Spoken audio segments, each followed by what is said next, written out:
merci à chacun d'entre vous d'être présent aujourd'hui. On va démarrer avec toi, Serge, avec cette première question de finalement la relation au territoire qui a considérablement évolué depuis ces dernières années. À l'occasion des entretiens, beaucoup de résidents rencontrés nous ont dit finalement n'avoir jamais quitté leur territoire d'origine, alors qui peut être un quartier, une commune, dans lequel ils ont même parfois vécu à plusieurs générations en même temps. Or aujourd'hui, on voit que ce modèle n'existe quasiment plus. Les générations s'en vont travailler plus loin. Du coup, qu'est-ce qui fera demain l'attachement justement au territoire? Alors, c'est vrai qu'en tout cas, ça sera beaucoup plus pluriel demain. Beaucoup de gens viendront, partiront, ainsi de suite, auront des vies aussi à la fois plus longues et donc aussi avec plus de possibilités de changement. Et du coup, c'est quoi finalement un territoire c'est quoi mon territoire? On avait fait il y a quelques années une étude autour du chez-soi, et d'une certaine manière, le mot même définit d'une certaine manière un bon territoire. Finalement, un bon territoire, c'est un endroit où je me sens chez moi. Et il y a des gens qui ne se sentent pas chez eux à l'endroit où parfois ils habitent depuis très longtemps, parce que le quartier a changé, parce qu'ils ne sont pas à l'aise, parce que c'est insécure pour eux, que sais-je encore. Donc finalement, peut-être que la plus belle des définitions, ce serait de dire dans cette ville, dans ce quartier, dans cette campagne, je suis chez moi. Et voilà. Et il y a quelque chose autour de ça, certainement. Et puis c'est la question de, est-ce que je peux compter sur ce territoire pour me sécuriser, pour avoir les éléments d'équipement en santé, pour avoir tout simplement les commerces. Donc est-ce que je peux compter sur le territoire? Et peut-être que, comme on parle beaucoup sur cette notion de sentiment d'utilité, peut-être que c'est aussi est-ce que le territoire peut compter sur moi? Et c'est peut-être un ensemble de tout cela qui permettrait, qui est un élément de la définition d'un, entre guillemets, bon territoire. Une certaine réciprocité. Une certaine réciprocité, absolument. Tout à fait. Françoise Rivoire, vous êtes adjointe à la mairie de Lyon, déléguée aux liens intergénérationnels et aux personnes âgées. Alors là aussi, ce qui est sorti, ce que Serge rappelait dans la vidéo, c'est que finalement la commune est vraiment le territoire de prédilection, celui qui est plébiscité, que ce soit d'ailleurs par les professionnels du grand âge ou par les aînés eux-mêmes. Du coup, comment une ville, et du coup la ville de Lyon, s'adapte-t-elle concrètement au vieillissement de la population? Alors, effectivement, la commune, et ça a bien ressorti dans votre étude, c'est vraiment le lieu de proximité pour les seniors, les personnes âgées. J'ai du mal à dire les vieux, je ne sais pas pourquoi, toi tu le dis très couramment, mais je pense qu'il y a plusieurs étapes, mais bon. Voilà, donc effectivement, la commune est le premier lieu où elles se sentent bien. Je pense que les seniors et le réseau francophone Ville Amie des Aînés auquel adhère la ville de Lyon est vraiment le fil rouge pour nous permettre de construire nos politiques gérontologiques autour de l'aménagement du territoire. Et on parle bien du territoire. Et comme le disait Serge, c'est vrai qu'aménager une ville, on a encore des progrès à faire sur la ville de Lyon, sur la voirie. Je suis moi-même adjointe à voirie dans mon arrondissement, et il y a encore des choses à faire, mais c'est tellement vaste. Et c'est vrai que depuis que je suis adjointe aux personnes âgées, j'ai un regard différent sur les aménagements de voirie. Mais il faut aussi aménager la ville en installant des bancs. Par exemple, effectivement, les bancs sont sollicités par les personnes âgées pour avoir des moments de répit. Et c'est vrai que quand on aménage des bancs publics, essayer de les voir sous l'angle du vieillissement, mais sous l'angle de l'ensemble de la population, c'est toujours très complexe à Lyon d'installer des bancs. Parce que quand on les installe, on nous dit le soir, il y a un usage qui n'est pas très... Donc c'est compliqué. Et il faut absolument, et moi je défends vraiment ce fait de l'installation des bancs publics, en disant, parce qu'on a aussi beaucoup de personnes fragiles qui sont à la rue et qui ont besoin de répit dans la journée, pas que les personnes âgées, tout le monde. Donc il faut continuer à installer, à bien réfléchir. Et l'important, c'est de réfléchir aussi avec les aînés. C'est bien ce que dit le réseau francophone Ville Amie des Aînés, c'est de réfléchir avec eux sur leurs besoins. Et puis, effectivement, le territoire, c'est le lieu où ils habitent. On essaye de travailler avec la métropole, dont c'est la compétence, pour aménager les appartements des personnes vieillissantes. Et on a signé une charte avec l'ensemble des bailleurs sociaux pour repérer les appartements qui sont adaptés au vieillissement, de façon à ce qu'une fois que la personne quitte cet appartement, il revienne bien à une personne vieillissante, elle est bien l'utilité dont on lui a donné le sens. On travaille aussi beaucoup sur la mobilité, même si à Lyon, on a un réseau de transport en commun qui est relativement vertueux. Aujourd'hui, la personne âgée, elle a besoin de faire des petits trajets. Voilà, souvent, on travaille avec Keolis et le Citral. C'est comment adapter nos transports en commun, que les bus soient plus attentifs à des personnes qui sont vieillissantes, qui ont une poussette, qui ont quelqu'un qui a eu un accident, qui a des béquilles. Et il y a encore du travail à faire, mais on essaye de faire remonter ça au Citral pour qu'ils le prennent, pour qu'ils vraiment ils puissent le prendre en compte. Et puis, on essaye aussi de travailler sur la prévention. On a travaillé avec l'Institut du vieillissement pour travailler sur des balades urbaines pour que les personnes âgées puissent continuer à se déplacer. Je pense qu'on a travaillé aussi beaucoup avec l'adjoint au sport de la ville de Lyon pour faire des parcours dans la ville de Lyon, pour que les personnes âgées puissent continuer à se déplacer, puisqu'on sait bien, et peut-être que Madame nous le dira après, il faut continuer à marcher pour lutter contre la dépendance. Et je pense que c'est de notre ressort aussi, collectivité, de prôner la prévention. Donc, on travaille là-dessus. On a développé à Lyon des espaces qui s'appellent En Forme, avec du numérique. Et on s'est dit, ce numérique, il n'est peut-être pas aussi adapté à tout le monde. Donc, on a fait des ateliers à l'intérieur de nos résidences autonomie avec les personnes âgées du quartier qui n'ont pas, ils ont un smartphone, mais quelquefois, ils ne savent pas trop s'en servir. On sait que le numérique a ses limites et qu'il faut qu'on apprenne encore. Donc, on travaille là-dessus de façon à ce que tout le monde puisse marcher dans la ville et avoir des... Et puis, le lien social est également très important.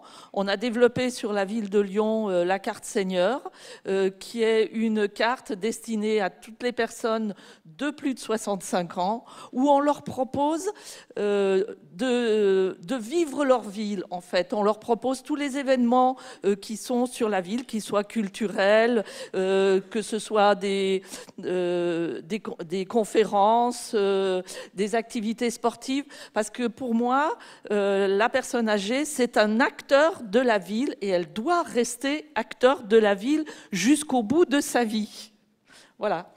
Merci beaucoup. Alors, ça rejoint effectivement ce que disait Pierre-Olivier Lefebvre du réseau Ville-Amie des aînés lors du dernier plateau de la Fondation sur cette thématique, qui disait que le premier moyen de transport des aînés, c'était bien leurs deux jambes et leurs deux pieds, d'où l'intérêt aussi effectivement d'avoir des voiries et des trottoirs adaptés. Et une autre étude qui a été menée par la Fondation I2ML dans le Gard montrait qu'en fait, les personnes sortent à peu près 650 mètres autour de chez elles, d'où aussi l'intérêt d'avoir tous les services de proximité, ces lieux de socialisation dont vous parliez. Alors en premier lieu, le café, qui ressort de manière importante, et puis évidemment tous les commerces de proximité. Alors autre point important pour les aînés, pour se sentir bien dans un territoire, mais là qui rejoint les préoccupations, on va dire, de beaucoup de Français en ce moment, quand on parle de désertification médicale, c'est d'avoir accès justement à des services de soins de proximité. Alors, comment, alors je vous pose à vous la question, docteur Martin Gaujard, qui est gériatre à l'hôpital Édouard Herriot et directrice adjointe de l'Institut du vieillissement, comment finalement garantir un accompagnement de proximité pour les plus âgés? Est-ce que vous-même, vous avez mis en place un certain nombre d'actions, ou est-ce que vous avez pu repérer quelques bonnes pratiques? Alors effectivement, je pense que les soins de proximité, c'est le challenge des années futures, notamment pour prendre en charge correctement les patients âgés, pour avoir le juste soin pour eux. Ne pas avoir de soins de proximité pour les sujets âgés, mais même effectivement pour les autres, mais là on est spécifiquement sur le sujet âgé, c'est risquer de les emmener sur des hospitalisations inappropriées, avec tous les risques que ces hospitalisations entraînent, notamment en perte de capacité fonctionnelle, de majoration de la dépendance. Donc là, effectivement, il faut qu'on ait cette réflexion. Bénéficier de soins de proximité, ça va permettre aussi de construire un parcours de soins coordonné et actuellement il est souvent un petit peu, je dirais, saucissonné et avec un manque de lien entre les différents acteurs, et travailler sur la proximité va permettre de pallier à cette difficulté. C'est vrai qu'actuellement, on a une démographie médicale qui est peu favorable et les déserts médicaux, certes, il y en a dans la Creuse, mais je peux vous garantir qu'il y en a aussi en centre-ville de Lyon. Et ça, c'est une vraie problématique pour les patients âgés, notamment des médecins qui se déplacent de moins en moins aussi à domicile. Donc là, c'est une réflexion, mais qui est prise en compte à des niveaux plus importants. Alors nous, gériatres, je sais qu'il y en a quelques-uns dans la salle, on sait à quel point une hospitalisation est compliquée pour un patient âgé, même dans les services de gériatrie, c'est une rupture par rapport à son environnement, c'est un rythme voilà, qui est compliqué. Et là-dessus, il faut qu'on réfléchisse à d'autres façons de soigner ces patients âgés. Quand il y a besoin de l'hôpital, certes, mais s'il n'y en a pas besoin, il faut réfléchir différemment. Donc, avec l'Institut du vieillissement, avec l'ensemble des services de gériatrie de cet institut, on a déjà mis en place des choses. La première, ça a été de mailler le territoire avec des équipes mobiles de gériatrie. Donc là, l'hôpital est sorti de ses murs, ce qui est quand même un peu révolutionnaire. Enfin, quand on travaille à l'hôpital, c'est quand même assez original, pour aller voir le patient justement dans son territoire, dans son environnement. Et ça, c'est vraiment très important. Ce sont des données qui nous manquent beaucoup, nous, à l'hôpital, et quelquefois nous font rater un plan de soins de sortie parce qu'il nous manque des éléments très importants. Donc il y a 3 équipes mobiles de gériatrie qui ont aussi une valence en psychiatrie, une équipe mobile supplémentaire avec un focus particulier sur les maladies neurodégénératives et les troubles du comportement. Donc on a un beau panel dessus. On est en train de développer la télémédecine, alors là aussi avec des réserves, hein, le contact avec le patient reste majeur pour le médecin. Néanmoins, pour des avis sur des plaies, sur des choses voilà, assez spécialisées, ça peut tout à fait répondre à des objectifs de télémédecine sans déplacer le patient, sans lui imposer une consultation, un déplacement, etc. L'HAD est un partenaire aussi important dans le maintien des soins de proximité, puisque effectivement avec le renforcement de ces coopérations, on peut maintenir des gens chez eux, dans leur environnement, même avec des soins lourds, voilà, mais qui peuvent être faits en sécurité.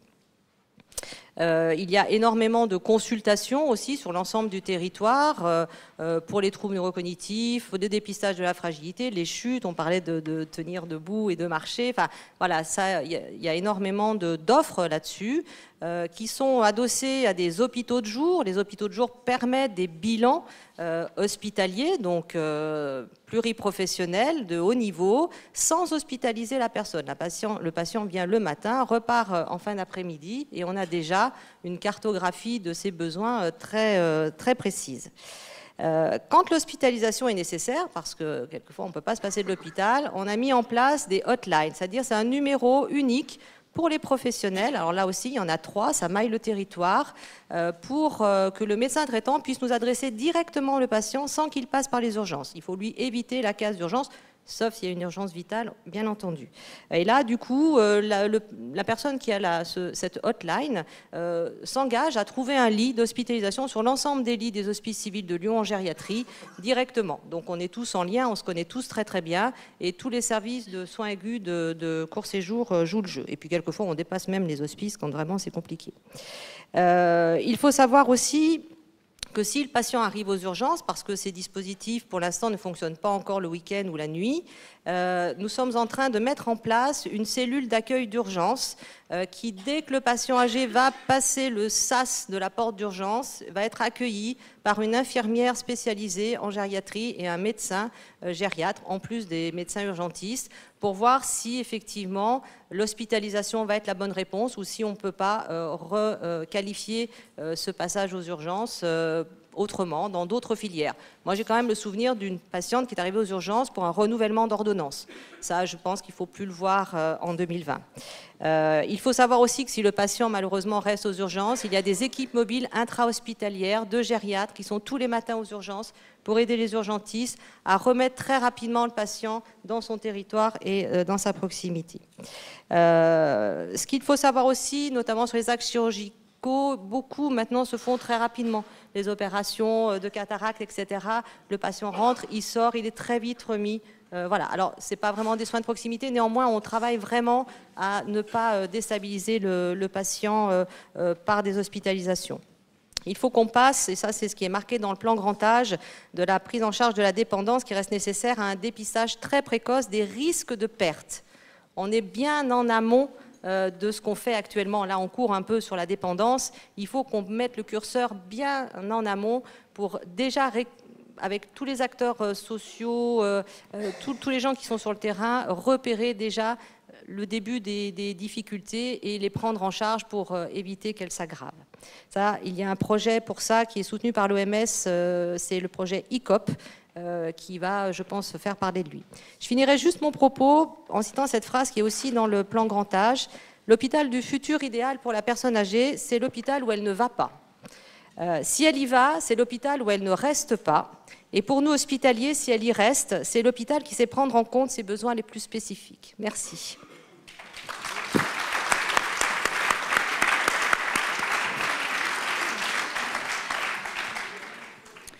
Alors merci beaucoup. Alors on voit à travers tout ce que vous venez d'évoquer finalement l'importance pour les aînés de rester dans le viseur des acteurs territoriaux et effectivement à la maille de la commune ou du quartier.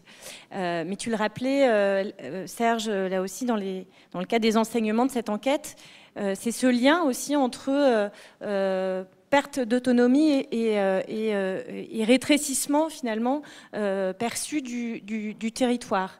Donc, comment faire en sorte, ou le risque n'est-il pas finalement que les personnes âgées les plus fragiles restent un petit peu les oubliés, on va dire, des politiques publiques territoriales? Oui, on pourrait dire, il y a une expression, hein, loin des yeux, loin du cœur. Et c'est vrai que quand on ne voit pas, en plus dans une société de communication, je dirais aussi loin du bruit, loin du cœur. Les plus âgés, les plus fragiles sont quand même moins en capacité, par exemple, de manifester, peuvent moins facilement casser un édifice public, sont moins présents en criant devant BFM. Tout ça fait que quand il n'y a pas de bruit, quand ça ne se voit pas, on peut parfois penser que ça n'existe pas.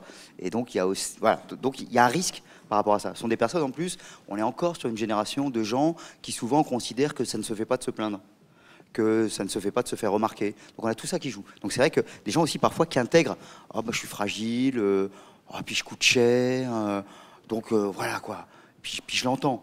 Il y a des discours, y compris des discours de très haut niveau, hein, qui disent un petit peu ça. Donc tout ça fait que les gens vont intégrer, s'auto-censurer d'une certaine manière et penser que la perte d'autonomie serait aussi une perte de liberté. Et donc, bah non. Et donc, c'est aussi comment on construit avec les personnes, tu le disais très bien, hein, c'est pas pour, mais c'est bien avec les personnes, quel que soit leur âge et quelle que soit leur situation, en prenant en compte, bien évidemment, la situation, comment on construit avec ces personnes une manière de dignité d'abord, et d'être, à défaut d'être acteur, parce que parfois, ça devient vraiment compliqué, d'être en tout cas auteur de ses jours, auteur de son avenir, quel qu'il soit, et donc du coup, se rappeler aussi au bon souvenir des pouvoirs publics, des élus, de ceux qui décident, et non pas décider pour, mais en tout cas décider avec, mais en prenant en compte, en ayant conscience que même si ces personnes sont silencieuses, même si ces personnes sont invisibles, elles sont là. Et donc c'est la notion de présence et de présence au monde, d'une certaine manière, qui doit être retravaillée en disant ça ne se voit pas, parfois même. Avant, alors c'est moins le cas, avant, souvent par exemple, les maisons de retraite étaient installées assez loin des villes. Du coup, là aussi, hein, alors il n'y a pas que les maisons de retraite. Voilà, tout ce qui était, mais finalement tout ce qui était autour. Alors il y a un très très grand philosophe qui s'appelait Michel Foucault qui avait travaillé là-dessus. Hein. Lui, il était parti à partir de la folie, en montrant que tous les éléments un peu déviants, et finalement la vieillesse, la fragilité, sont des déviances par rapport à une société de la réussite. Et tout ce qui était déviant devait être un peu mis loin, quoi. Voilà. Or, aujourd'hui, on voit, et c'est aussi intéressant, qu'on réfléchit de plus en plus à une notion de maison de retraite qui est dans la ville, maison de retraite qui est dans un quartier, voire même qui s'ouvre à ce quartier. Donc on voit bien que les choses sont en train de changer, et elles changent aussi parce qu'un certain nombre de ces vieux ou de ces aînés, on avait fait une autre étude avec la Fondation Corian sur les mots pour le dire, on voyait que le terme qui était le plus apprécié par les gens eux-mêmes, c'est le terme aîné, je suis l'aîné.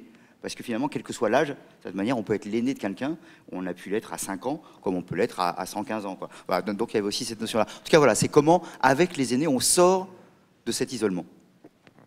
Merci Serge. Et pour compléter, je rappellerai juste quelques résultats du baromètre d'il y a 2 ans sur l'utilité et le rôle social des aînés. Où finalement, à notre grande surprise, on s'était aperçu qu'un certain nombre de personnes, en tout cas de plus de 65 ans, étaient prêtes elles-mêmes à rogner un certain nombre de leurs droits. Alors par exemple d'avoir des hautes responsabilités, que ce soit en politique ou dans la vie associative, tout simplement du fait de leur âge. Donc c'est comme si elles avaient finalement elles-mêmes intégré cette autocensure, cet agisme ambiant à leur encontre. Alors justement, Madame Rivoire, en tant qu'élue, avez-vous peut-être constaté ce sentiment, enfin, ou perçu ce sentiment d'abandon des politiques publiques, alors plus spécifiquement peut-être vis-à-vis des résidents en maison de retraite, et qu'avez-vous mis en place pour éviter cela? Alors effectivement, moi je trouve que quand je suis arrivée sur ma délégation, j'ai essayé de changer de langage. Parce qu'on parlait tout le temps des foyers logements, et dans l'esprit des gens, c'est des mouroirs. Ce n'est pas ça aujourd'hui. Alors, bon, la loi ASV a dit que c'était des résidences autonomie, pourquoi pas, mais c'est quand même plus joli. Et il faut donner une autre image. Alors c'est vrai qu'à la ville de Lyon, on a 15 résidences autonomie qui sont réparties sur l'ensemble du territoire. Elles sont dans chaque arrondissement. Et pour moi, quand je suis arrivée, la première chose que j'ai voulu faire, c'est les ouvrir sur le quartier. De se dire, il faut que ce soit un lieu où les personnes âgées qui y vivent aient un regard sur l'extérieur, qu'elles sortent, et que les personnes du quartier puissent venir chercher, participer aux activités. Et d'ailleurs, ces activités, elles sont ouvertes gracieusement à toutes les personnes du quartier, qu'on puisse venir y déjeuner. Et ça permet aussi à nos aînés de venir voir ce qui se passe dans nos établissements. L'ensemble de nos établissements ont été rénovés. Aujourd'hui, on a des établissements avec des couleurs, avec vraiment des lieux accueillants, qui sont avec des équipes qui permettent d'accueillir l'ensemble des personnes du quartier. Alors, tout le monde ne vient pas, bien évidemment, mais il faut le faire savoir qu'on peut venir en résidence. Bon, c'est un lieu également quand il y a la canicule, puisqu'on a des lieux rafraîchis. Donc ça permet aussi aux personnes d'avoir un peu de répit et de travailler. Et puis on a travaillé aussi sur nos résidents, de façon à ce qu'ils puissent ressortir. Parce que souvent, quand ils rentrent dans une résidence, ils se sentent bien dans leur cocon et ils ne sortent plus. Mais c'est des résidents qui sont aussi acteurs de la ville. Et on a d'ailleurs mené un projet avec le CCAS de la ville de Lyon qu'on appelle « À petits pas dans son quartier », avec les psychomotriciennes qui sont présentes dans nos résidences. Elles ont fait un schéma pour expliquer aux personnes âgées combien de pas elles font pour sortir de leur appartement, pour aller au restaurant. de la résidence et combien de pas il faut aller de leur appartement au boulanger du coin. Et on s'aperçoit que les distances, elles ne sont pas si énormes que ça et que ça leur permet de ressortir. Donc, on a fait tout un travail de maillage avec les commerçants du quartier et donc les résidents peuvent ressortir et reprendre une vie sociale qui est autre que celle qu'on peut vivre en résidence. Et puis on a travaillé également sur nos EHPAD, effectivement, dans un parcours, il y a le domicile, il y a la résidence autonomie, et puis arrive parfois l'EHPAD. Et l'EHPAD, on a travaillé aussi pour que ce soit des lieux de les rénover nos 4 EHPAD, augmenter notre capacité, et puis de faire de façon à ce que ce soit aussi des lieux ouverts. Et on a un maillage avec les centres sociaux, les maisons les crèches, également dans nos résidences. Dans nos résidences aussi, on met à disposition des salles on met à disposition gratuitement pour faire des activités, que les associations puissent venir faire des activités à condition de prendre quelques résidents. Et ça permet vraiment d'ouvrir.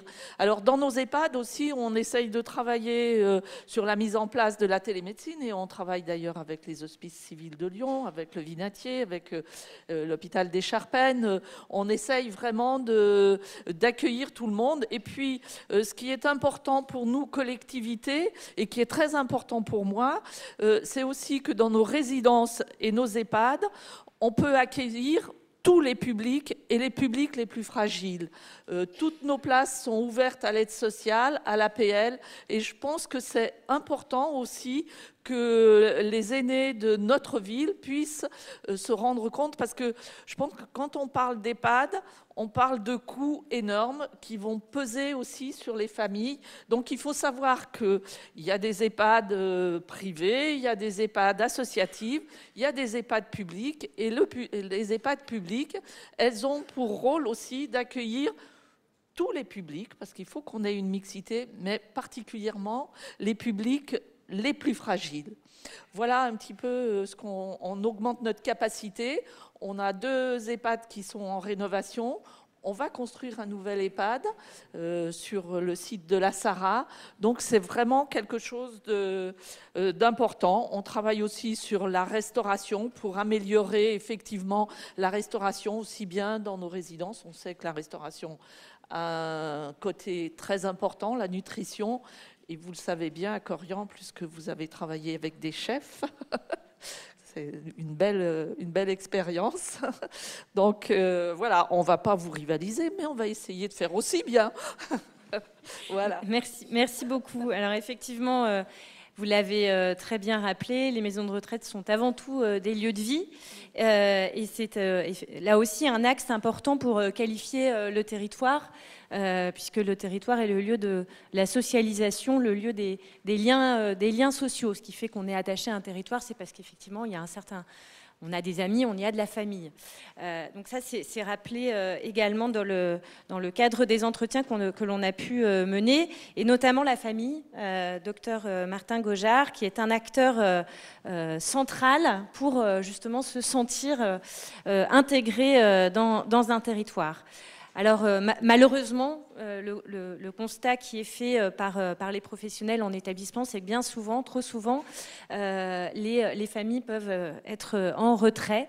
Alors comment, j'avais dit responsabiliser, mais c'était un peu fort, je vous l'accorde. Donc on va dire plutôt comment sensibiliser les familles pour finalement leur donner envie de venir rendre visite, dans le noble sens du terme, aux résidents plus souvent.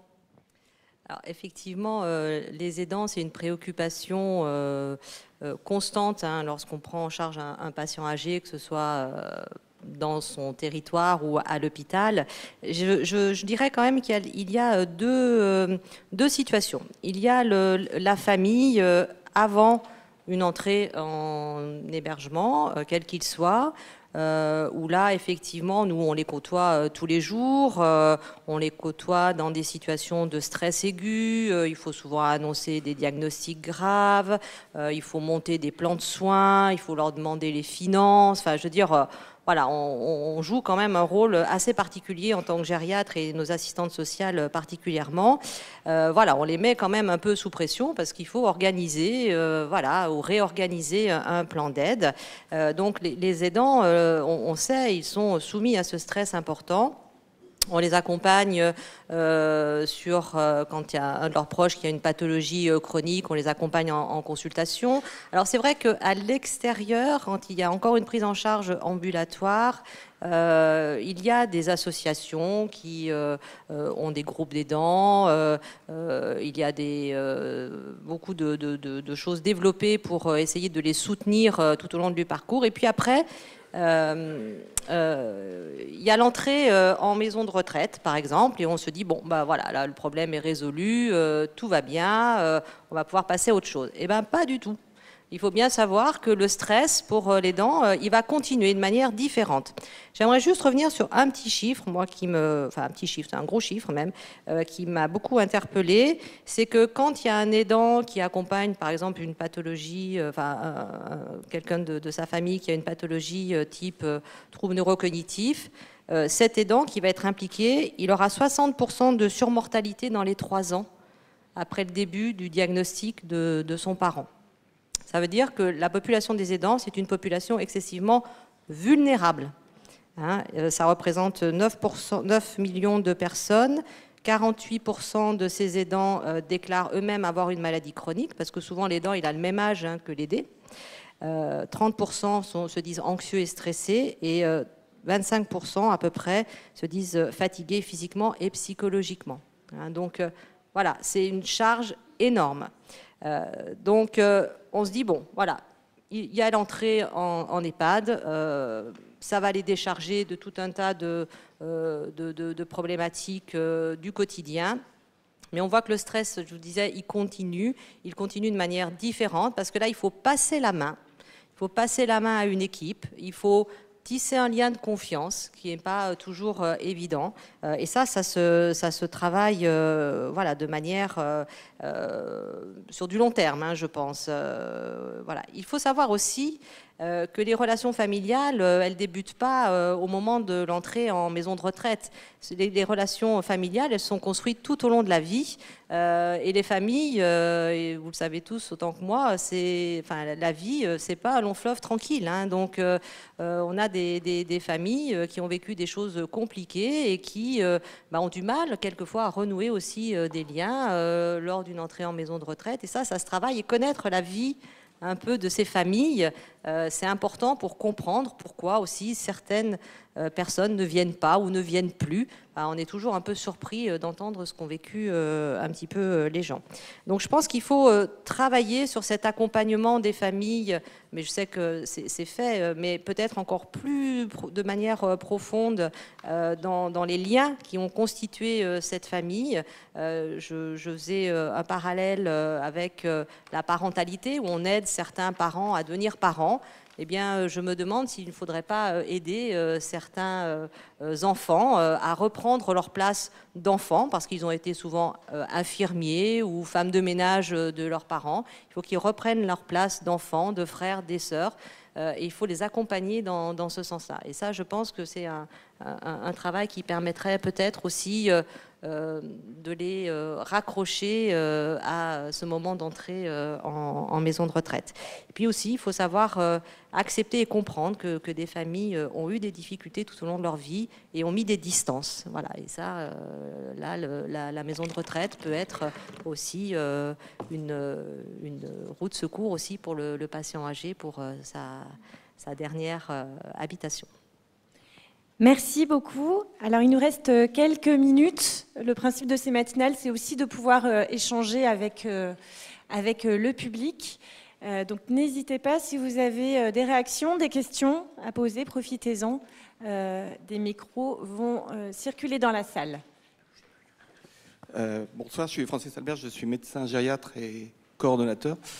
Je voulais dire à ma collègue Martin Gaujard que je vais venir m'installer à Lyon parce que vous avez développé plein de choses.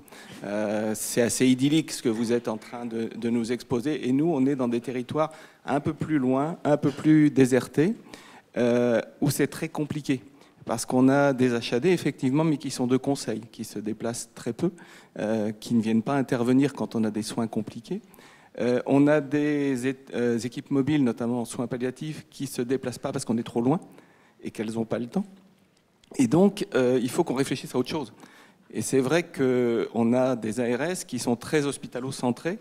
Moi, j'ai essayé de développer en Haute-Savoie des lits d'accueil identifiés de soins palliatifs en EHPAD et en USLD. On nous a opposé à une fin de non-recevoir en nous disant que ce n'était pas notre rôle. Et donc, c'est un peu compliqué de développer tout ça, de développer aussi la télémédecine, parce que la télémédecine, c'est un outil formidable, mais il faut avoir des médecins derrière. Et j'aimerais, moi, sensibiliser un peu nos élus qui sont là, notamment de communes ou de départements, à ce que demandent maintenant les médecins qui arrivent. On s'aperçoit que toutes les communes, tous les départements qui ont développé le salariat, et bien finalement, c'est un besoin des médecins qui ont envie d'exercer leur métier dans des conditions de tranquillité, d'arrêt d'organisation d'entreprise, d'impôts, de taxes professionnelles, enfin de tout ça. Et c'est vrai qu'ils veulent faire du soin. Or, le travail du généraliste, le travail du libéral, c'est 40% de soins, 60% d'administratif. Donc je pense qu'il serait intéressant de pouvoir avancer là-dedans. Et je pense que c'est vraiment, la balle est dans le camp maintenant des politiques. C'est pour ça que je vous en parle. Peut-être qu'à Lyon, c'est moins prégnant. Mais c'est vrai que dans nos campagnes, ça devient très, très, très prégnant. Et on n'a notamment pas de recours non plus au transport. On a des gens qui sont perdus dans les montagnes d'Ardèche. Il faut 3/4 d'heure pour faire 20 km. Et tout ça, c'est un énorme problème qui va aller en s'empirant parce que l'évolution du numerus clausus, c'est bien gentil, mais ça va donner des effets dans 10 ans. Et ça donnera des effets de toute façon circonscrits parce que les écoles de médecine, les facultés ne pourront pas accueillir tout le monde. Alors, est-ce que vous avez, vous, des idées là-dessus, à part le développement hospitalier ? C'est à moi la question ? Alors, au moins, c'était net de voir le... Bon, ah ouais. C'est vrai que c'est amusant. Alors, pour l'anecdote, je m'étais dit un jour, en voyant le nombre de médecins qu'il y avait à l'Assemblée nationale, j'ai dit qu'il faudrait déjà faire une loi interdisant aux médecins d'être députés. Comme ça, on réduirait déjà, puisqu'au moins, ils iraient bosser dans leur... Voilà. Bon, c'est osé, c'est pour rire. Voilà, mais là, attention aussi, jamais. Parce qu'ici, il y a au moins... Alors ça qui est bien aujourd'hui, si vous avez le moindre pépin de santé, soyez tranquille, il y a une quinzaine de médecins, il y a une quinzaine d'infirmières et tout ça, donc on est vraiment à l'aise. Mais voilà, parfois, à l'Assemblée, c'est un peu pareil, il y en a quand même beaucoup. Non, mais au-delà de ça, il y a, par exemple, une question toute bête autour de la question administrative. On pourrait simplement, entre guillemets, en réduisant drastiquement l'administratif, on règle en grande partie la question. Et c'est zéro coût. Hein. Alors, la ministre, dans le plan Santé 2022, il y a, je ne sais plus de tête, 4000 secrétaires médicales. Hein, donc, il y a cette idée-là qui seront pour l'instant sponsorisées par l'État. Le jour où l'État arrête de sponsoriser, je ne sais pas comment ça se passe. Enfin, c'est une manière aussi de... Voilà. Bon, mais en tout cas, c'est intéressant, parce qu'il y a certainement quelque chose autour de ça. Alors, il y a aussi des structures. Il y a une structure comme IPSE, par exemple, qui a travaillé sur le fait de réorganiser toute la structure médicale pour, en fin de compte, diminuer, mais de 90% le temps administratif passé. Et c'est des gens qui travaillent en particulier avec les populations difficiles, qui ont peu de moyens, ainsi de suite, et où il y a du coup plus de temps aussi dans la consultation. Parce qu'on sait bien que le soin, c'est aussi du soin relationnel. Et c'est parfois, je suis déjà à moitié soigné, ou à l'inverse, selon la relation que j'ai avec le médecin. Celui qui ne me regarde même pas, ou celle qui ne me regarde même pas, mais qui m'a signé la feuille avec je ne sais pas combien de trucs de médicaments, c'est pas pareil que la personne qui m'a regardé, qui m'a écouté, ainsi de suite. Encore faut-il avoir le temps. Donc il y a quelque chose autour de ça qui est plus une question de volontarisme politique et de capacité aussi à rentrer dans un certain nombre de corporatismes. Mais là-dessus, on voit, et qui serait sans doute plus efficace à court et moyen terme que des idées de on va trouver d'autres médecins, et ainsi de suite. Même s'il faut aussi ça. Mais vous avez parfaitement raison, il y a cet élément-là. Et c'est vrai que de ce point de vue-là, il y a une différence très forte entre, même s'il y a, vous l'avez dit toutes les deux, des déserts médicaux, mais en plein centre-ville. Hein, c'est aussi, mais ça, entre guillemets, vous y pouvez rien. Il y a aussi le fait que sur des territoires plus distendus, où il y a, je rappelle, hein, il y a 25% de personnes de plus de 60 ans en moyenne en France. Dès qu'on va dans le rural, on a 30, 35, 40%. Donc c'est là aussi où il y a le plus. Et vous disiez avec raison, la télémédecine, encore faut-il des médecins, mais encore faut-il aussi que ce ne soit pas des zones blanches. Si en plus, j'ai trouvé un super truc de télémédecine, mais il n'y a pas de médecin derrière, et par ailleurs, ça passe pas. Ah, c'est con, on a mis 5 millions sur l'affaire. Voilà, bon, à un moment donné, il faut aussi peut-être mettre des gens. Hein, c'est aussi cette notion-là. Donc on voit, mais vous pointez là quelque chose qui est un élément absolument central et qui demanderait... Alors, derrière, il y a un autre mot qui s'appelle la solidarité des territoires et la question d'aménagement des territoires. En plus, quand on fixe des choses comme ça, on fait aussi revenir des gens plus jeunes travailler sur ces territoires-là, et qu'il n'y ait pas que les plus âgés qui y soient. Donc il y a aussi une vision beaucoup plus large derrière, qui est en fin de compte de réinventer un territoire. On parlait de territoire de longévité. Territoire de longévité, c'est pour ça qu'on prend ce mot, longévité, pas territoire du vieillissement. Territoire de longévité, il faut aussi qu'il y ait des gens bien plus jeunes qui viennent y travailler, entre autres avec les plus âgés, mais évidemment pas seulement. C'est aussi ça, cette notion de longévité. Alors effectivement, il y a des problématiques différentes, mais qui se recoupent un peu sur le fond finalement, c'est comment les personnes peuvent accéder aux soins. Je pense qu'il va falloir la pénurie médicale, effectivement, elle va durer. Hein, je crois qu'on ne va pas retrouver les solutions tout de suite. Il va peut-être falloir aussi réfléchir à des nouveaux métiers. Nous, on essaye de travailler sur les infirmières en pratique avancée, qui seront une vraie aide pour les médecins, qui vont pouvoir déjà avancer beaucoup de choses et du coup épargner un peu le temps médical pour vraiment avoir un focus très précis médical. Donc ça, c'est enclenché, hein, ça commence et je pense que ça va être une piste, effectivement.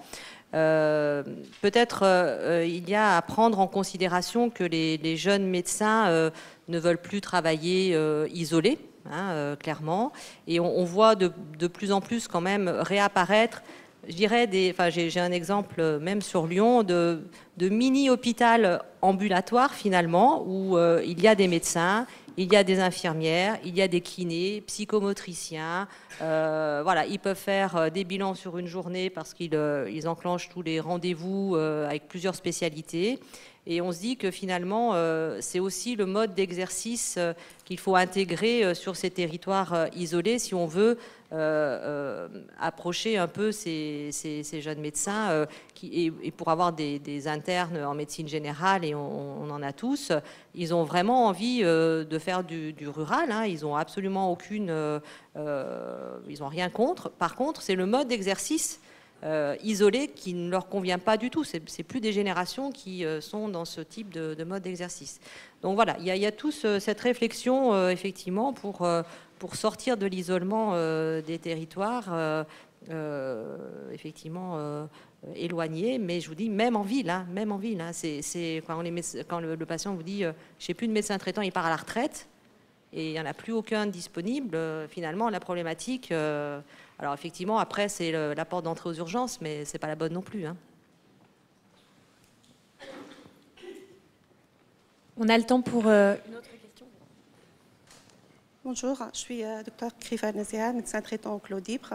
J'ai une question à Madame Ruvoir. Je vois que la ville de Lyon, elle fait énormément pour ses résidents en public. Par contre, on constate l'absence des lits dans les maisons de retraite privées. Ma question, pourquoi les lits ne sont pas représentés dans nos maisons de retraite qui sont privées et qui rendent service aux personnes âgées pour vivre dans leur commune?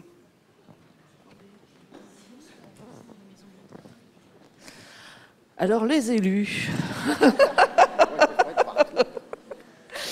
c'est vrai que c'est un bien grand métier d'être élu. Et je peux vous dire que on a beaucoup de choses et que le vieillissement, c'est quelque chose qui balaye pratiquement l'ensemble des délégations d'une ville. Et c'est très difficile, et je me suis battue sur ce mandat pour avoir une politique qui soit très transversale. Et je crois qu'il faut qu'on arrête d'avoir des politiques en silo et qu'on soit transversal. On voit bien l'aménagement du territoire. Alors pourquoi les personnes âgées, les élus vont pas? Je pense que les élus, et moi je me suis attachée à aller assez régulièrement dans l'ensemble des résidences, là où on m'invitait, parce que je ne vais pas aussi obligatoirement si on ne m'invite pas. Dans les résidences du territoire, dans les résidences de la ville de Lyon, j'y vais régulièrement, 1 à 2 fois par an. Les EHPAD, j'y vais également. J'essaye de suivre les conseils de vie sociale, d'y participer dans la mesure de mes disponibilités. Je crois que dans les EHPAD privés ou autres, quand il y a un événement, qu'on m'invite, j'essaye vraiment de me rendre disponible. Et vous avez raison, il faut que les élus soient sur le terrain pour se rendre compte de ce qui se passe dans les établissements et sur le territoire. Alors, c'est vrai que les élus, on est aussi beaucoup sollicités par beaucoup de choses. Donc, on essaye de prioriser les choses. Mais sachez que j'ai été très attentive sur mon mandat et je pense qu'il y a quelques directeurs d'établissements qui m'ont vu assez régulièrement et moi, ça me permet aussi de voir ce que la collectivité, la ville peut apporter. Par exemple, moi, je mène la Semaine Bleue. C'est quelque chose qui est très important. C'est un moment, bon, on dit la Semaine Bleue, ça pourrait être l'année bleue, hein, c'est toujours un peu... Et moi, j'ai toujours associé dans cette Semaine Bleue l'ensemble des structures, parce que pour moi, on est tous complémentaires sur un sujet tel que le vieillissement. Et j'ai toujours accueilli l'ensemble des établissements qui voulaient faire des manifestations. Elles s'étaient répertoriées sur le programme de la Semaine Bleue qui est diffusé sur l'ensemble du territoire. Mais vous avez raison, les élus, il faut qu'ils aillent aussi sur le terrain se rendre compte de ce qui se passe. Mais parfois, c'est compliqué parce qu'il y a des élus qui travaillent, il y en a qui ne travaillent pas, mais il y a des élus qui travaillent et il faut arriver à organiser son temps autour de ça. Alors, merci beaucoup. Il me reste vraiment à vous remercier chaleureusement pour votre présence. Et c'est vrai qu'on peut témoigner de votre investissement sur le sujet quand même, Madame Rivoire, parce que ça fait 3 matinales que nous organisons à Lyon et vous avez été fidèle et présente pour ces 3 matinales. Donc, merci beaucoup. Merci beaucoup également, Dr Martin Gaujard, d'avoir partagé cette expérience avec nous. Et puis voilà, on laisse la parole à Serge pour poursuivre cette matinée. Merci beaucoup.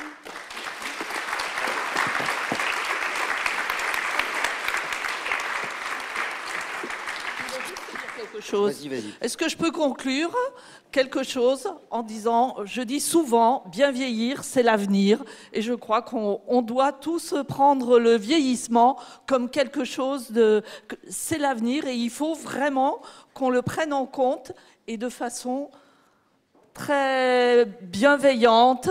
On doit continuer. Je pense qu'il faut beaucoup de bienveillance dans le vieillissement. Et bonne chance à tous. Merci à toi.